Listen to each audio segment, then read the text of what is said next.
Bismillahirrahmanirrahim. Assalamualaikum warahmatullahi wabarakatuh. InsyaAllah, kumpulan kami pada hari ini akan membentangkan hadis ke-15, yaitu hadis yang terakhir pada pelajaran kita daripada Syarah Arba'in An-Nawawiyah yang bertajuk Min Hasalil Iman Al-Qaulul Hasan wa Ra'ayatul Haqqud Daifi Wajjar. Memelihara ucapan, hak tetamu dan jiran. Saya Muhammad Hizwan bin Abdul Mada dengan nombor metrik 059264 bersama saya Muhammad Luqmanul Hakim bin Muhammad Syabuddin, nombor metrik saya 059868. الأربعون النووية الحديث الخامس عشر عن أبي هريرة رضي الله عنه أن رسول الله صلى الله عليه وسلم قال: من كان يؤمن بالله واليوم الآخر فليقل خيرا أو ليصمت، ومن كان يؤمن بالله واليوم الآخر فليكرم جاره، ومن كان يؤمن بالله واليوم الآخر فليكرم ضيفه. رواه البخاري ومسلم. Ahamniyatuhu, kepentingan. Qala Ibnu Hajar rahimahullahu ta'ala fi syar'ihi li Sahih Al-Bukhari, berkata Ibnu Hajar rahimahullahu ta'ala di dalam syarah Sahih Al-Bukhari, wa hadza min jawami'il kalam. Hadis ini daripada jawami'il kalam Rasulullah sallallahu alaihi wasallam. Wa qad ishtamal al-hadits ala umuri thalathatan tajma'u makarimal akhlaq al-fi'liyati wal qawliyah. Ia mencakupi 3 perkara yang padanya terkandung kemuliaan akhlak sama ada perbuatan dan perkataan. Wanzur ma jaa fi ahammiyatil hadits 13. Kepentingan hadis ini boleh dirujuk pada hadis ke-13. Saya akan teruskan dengan istilah hadis, iaitu hadis yang ke-15. Yang pertama, yu'minu al-imanul kamil al-munji min azabillahi ta'ala wal mausul ila ridwanih wa aslul iman tasdiq wal id'an. Yu'minu iaitu beriman, al-imanul kamil beriman dengan iman yang sempurna, al-munji min azabillahi ta'ala iman yang sempurna yang menyelamatkan daripada azab Allah Subhanahu wa ta'ala, wal mausul ila ridwanih dan menyampaikan kepada keredaan Allah Subhanahu wa ta'ala, wa aslul iman tasdiq wal id'an, dan asal iman ialah tasdiq, yakni persijilan dan kepatuhan. Baik, yang kedua ialah yaumul akhir wa yaumul qiyamah, iaitu hari akhirat. Wa huwa waqtul jaza' 'alal a'mal. Hari kiamat iaitu hari pembalasan atas semua amalan sama ada baik ataupun jahat. Okey, baik, yang ketiga ialah fal yakrim jaruhu, iaitu dia hendaklah memuliakan jirannya, yakni melakukan kebaikan ke atasnya dan menahan diri daripada menyakiti dan melakukan kejahatan ke atas jirannya itu. Yang terakhir, iaitu yang keempat ialah fal yukrim dhaifahu, iaitu yang bermaksud memuliakan tetamunya. Yuqaddimu lahul qura, iaitu menghulurkan makanan untuknya itu, wa huwa ta'amu dhaif wa nahwi, makanan yang biasanya yang disediakan untuk para tetamu, wa yahsinu ilaih, dan bersikap baik terhadap tetamunya itu. Okey, kita teruskan dengan fiqhul hadis wa ma yurshidu ilaih, iaitu fiqh hadis dan petunjuknya. Yang pertama ialah al-insanu wa alaqatihi bil mujtami', ialah insan dan hubungannya dengan masyarakat.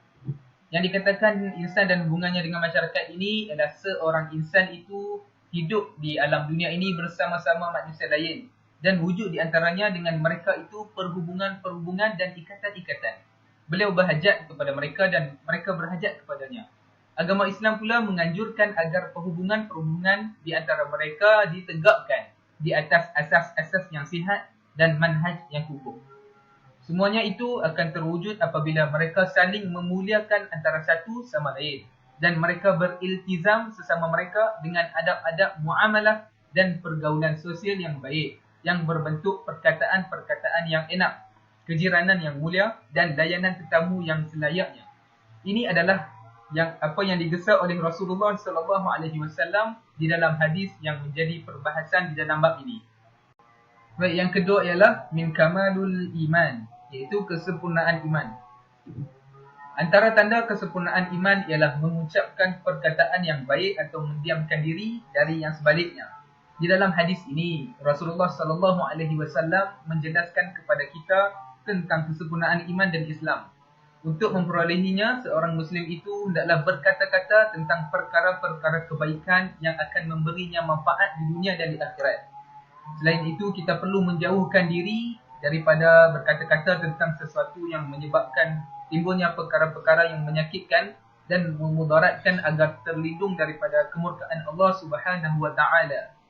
Telah diriwayatkan oleh Imam Ahmad di dalam musnadnya daripada Anas radhiyallahu anhu daripada Nabi sallallahu alaihi wasallam, di mana baginda sallallahu alaihi wasallam telah bersabda, la yastaqimu imanu 'abdu hatta yastaqimu qalbahu wa la yastaqimu qalbahu hatta yastaqimu lisani. Iaitu tidak akan teguh keimanan sehingga teguh hatinya, dan tidak teguh hatinya sehingga teguh lidahnya. Dikeluarkan pula oleh Al-Tabarani daripada hadis Anas radhiyallahu anhu daripada Nabi SAW yang telah bersabda, la yablighu 'abdu haqiqatul iman hatta yukhzinu min lisani.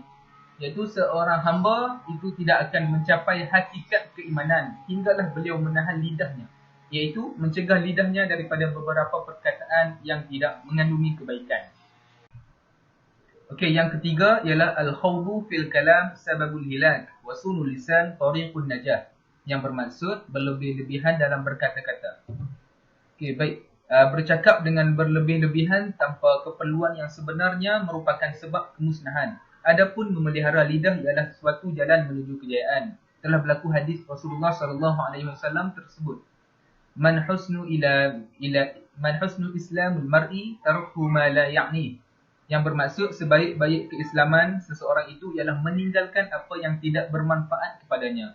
Maka berkata-kata tentang sesuatu yang tidak bermanfaat itu pula adalah sebab kepada penghapusan amalan dan pengharaman untuk memasuki syurga. Justru itu, hendaklah seorang Muslim berfikir terlebih dahulu sebelum berkata-kata. Jika seseorang itu melihat bahawa percakapannya itu adalah satu kebaikan dan akan mendatangkan pahala, maka hendaklah dia bercakap mengenainya. Jika sebaliknya, hendaklah seseorang itu berpaling dari berkata-kata mengenainya. Allah Subhanahu wa taala berfirman, ma yalfizu min qawlin illa ladaihi raqibun atid. Yang bermaksud tiada suatu ucapan pun yang diucapkan melainkan ada berdekatannya malaikat pengawas yang selalu hadir. Dan dalam hadis pula berkata, wa hal yukibbun nas ala manakhiruhum finnar illa hasairullahi alsinatahum. Yang bermaksud, tidaklah manusia itu diseret dengan muka mereka ke dalam api neraka, kecuali kerana apa-apa yang diucapkan oleh lidah-lidah mereka. Okey, kita teruskan. Yang keempat pula ialah adabul kalam, iaitu adab-adab berbicara. Dalam agama Islam, banyak adab mengenai percakapan. Antaranya ialah, yang pertama, agama Islam menggalakkan umatnya bercakap sesuatu yang bermanfaat dan menahan dirinya daripada perkataan-perkataan yang haram dalam semua keadaan. Allah Subhanahu wa taala berfirman tentang sifat orang-orang yang beriman. A'udzubillahi minasyaitonirrajim. Bismillahirrahmanirrahim. Walladzina hum 'anil lagwi mu'ridun. Yang bermaksud, dan mereka yang berpaling daripada perkara-perkara sia-sia. Perkara-perkara sia-sia ini yang dimaksudkan ialah perkataan-perkataan yang batil seperti umpatan, cercaan dan kutukan dan sebagainya. Okey, yang kedua pula ialah tidak berlebih-lebihan dalam berkata-kata. Ini adalah disebabkan memperbanyakkan perkataan-perkataan yang diharuskan itu mungkin membawa ke arah perkataan-perkataan yang haram atau makruh. Okey, baik. Ibnu Umar radhiyallahu anhu berkata, barang siapa banyak cakapnya, maka banyak pula lah kejatuhannya. Dan barang siapa banyak kejatuhannya, banyak pula lah dosa-dosanya. Dan barang siapa banyak dosa-dosanya, maka neraka adalah lebih layak baginya. Yang ketiga pula ialah wajib berkata-kata apabila timbul keperluan terhadapnya, khususnya untuk menjelaskan perkara-perkara hak, mengajak kepada kebaikan dan mencegah daripada kemungkaran. Manakala meninggalkan tanggungjawab ini pula diiktibarkan sebagai dosa dan maksiat, kerana perbuatan mendiamkan diri daripada perkara-perkara hak adalah diumpamakan dengan syaitan yang pekak. Okey, kita teruskan dengan poin yang kelima, iaitu al-inayah bil jar wal wasayatu bihi. yang bermaksud bersungguh-sungguh dalam memelihara perhubungan kejiranan dan wasiat mengenainya. Okey, menahan diri daripada mendatangkan kesusahan kepada jiran dan berbuat baik terhadap mereka adalah daripada tanda kesempurnaan iman yang juga merupakan suatu kebajikan terhadap jiran-jiran. Allah Subhanahu wa taala berfirman dalam Al-Quran, A'udzubillahi minasyaitonirrajim, Bismillahirrahmanirrahim. Wa'budullaha wa la tusyriku bihi syai'a wa bil walidaini ihsana wa bidil qurba wal yatama wal masakin wal jari dil qurba wal jari al junubi was sahibi bil jambi. Yang bermaksud, dan hendaklah kamu beribadah kepada Allah dan janganlah kamu sekutukan dia dengan sesuatu apa jua, dan hendaklah kamu berbuat baik kepada kedua ibu bapa dan kaum kerabat dan anak-anak yatim dan orang-orang miskin dan jiran tetangga yang dekat dan jiran tetangga yang jauh dan rakan sejawat. Oleh itu bersikap lunak dan baik, yakni ihsan terhadap jiran serta memuliakannya adalah merupakan suatu perkara yang dituntut oleh syarak. Dapat dilihat kepentingan memelihara hubungan kejiranan melalui apa yang telah diriwayatkan oleh Al-Bukhari bahawa Nabi SAW telah bersabda, "Ma zalu Jibril yusini bil jari hatta zanantu annahu sayurithahu." Yang bermaksud, berterusanlah Jibril berwasiat kepadaku mengenai kejiranan sehingga aku menyangka bahawa beliau akan mewariskannya. Iaitu, sehingga aku menyangka bahawa Jibril alaihissalam akan menjadikan satu bahagian untuknya daripada hak perwarisan kepada jirannya akibat banyak-banyak hak yang dijelaskan kepadaku mengenai hak-hak jiran tersebut. Baiklah, saya akan menyambung fiqhul hadis wa ma yurshidu ilaihi yang keenam, idza'ul jar qalil fil iman yasbabul halak. Menyakiti jiran adalah salah satu sifat kekurangan iman dan menyebabkan kemusnahan. Menyakiti jiran adalah satu dosa besar yang diharamkan di dalam Islam dan keras hukumannya di sisi Allah Subhanahu wa taala. Telah diriwayatkan oleh Al-Bukhari dan Muslim daripada Ibnu Mas'ud radhiyallahu anhu bahawa Rasulullah sallallahu alaihi wasallam pernah ditanya, "Apakah dosa yang paling besar?" Baginda bersabda, "An taj'ala lillahi niddan wa huwa khallaquka." Khila thumma ayyu? Qala an taqtulu waladaka mukhfata an yat'ama ma'aka. Khila thumma ayyu? Qala an tuzani halilata jarika. Yang bermaksud, menjadikan untuk Allah satu sekutu sedangkan dia telah menciptakan kamu. Ditanya lagi, kemudian apa? Rasulullah SAW berkata, membunuh anak kamu lantaran takut ia akan berkongsi makanan dengan kamu. Kemudian Rasulullah SAW ditanya lagi, apa yang dosa yang paling besar ya Rasulullah? Rasulullah SAW menjawab, berzina dengan istri jiran kamu. Poin yang ketujuh, min wasailul ihsan ila jar, wasailul barri wal ihsan ila jaril kasrah. Daripada perantaraan di dalam melakukan kebaikan kepada jiran. Yang pertama sekali, wasatuhu inda hajatihi, yaitu memenuhi keperluannya. Di dalam Musnad Ahmad daripada Umar radhiyallahu anhu, la yashba'ul mu'minin duna jarihi, yang bermaksud tidak sepatutnya seseorang mukmin itu merasa kenyang sebelum jiran tetangganya mendapat makan. Yang kedua, musa'adatuhu wa tahsilu nafa'a lahu, membantunya dan mendatangkan manfaat untuknya. Telah diriwayatkan dalam Sahih Al-Bukhari dan Muslim daripada Abu Hurairah radhiyallahu anhu. Rasulullah sallallahu alaihi wasallam telah bersabda, yang bermaksud, janganlah kamu mencegah jiran kamu daripada menanamkan sebatang kayu di dindingnya. Yang ketiga, al-ihda'u lahu, yaitu memberikan hadiah kepada jiran. Memberikan hadiah kepada jiran lebih-lebih lagi sekiranya hadiah itu dihulurkan bersempena sesuatu perkara. Telah diriwayatkan oleh Al-Bukhari daripada Aisyah radhiyallahu anha bahwa Rasulullah sallallahu alaihi wasallam bersabda, "La tahriqanna jaratan li jariha walau firusana sya'tin." Yang bermaksud, janganlah seorang jiran itu memperkecilkan hadiahnya kepada jirannya, yakni berikanlah hadiah walaupun dengan tulang kambing yang ada padanya sedikit daging. Baiklah, isi yang ke-8, ikramud dhaifi minal iman wa min mazahiri hasanil Islam. Memuliakan tetamu. Memuliakan tetamu adalah salah satu ciri daripada kesempurnaan iman dan Islam seseorang. Rasulullah sallallahu alaihi wasallam menjelaskan secara terperinci melalui hadis ini bahawa barang siapa yang beriltizam dengan agama, dengan syariat-syariat agama Islam dan menelusuri jalan-jalan orang yang beriman, maka hendaklah dia melazimkan dirinya dengan sifat memuliakan tetamu. Rasulullah sallallahu alaihi wasallam bersabda, "Man kana yu'minu billahi wal yaumil akhir falyakrum dhaifahu."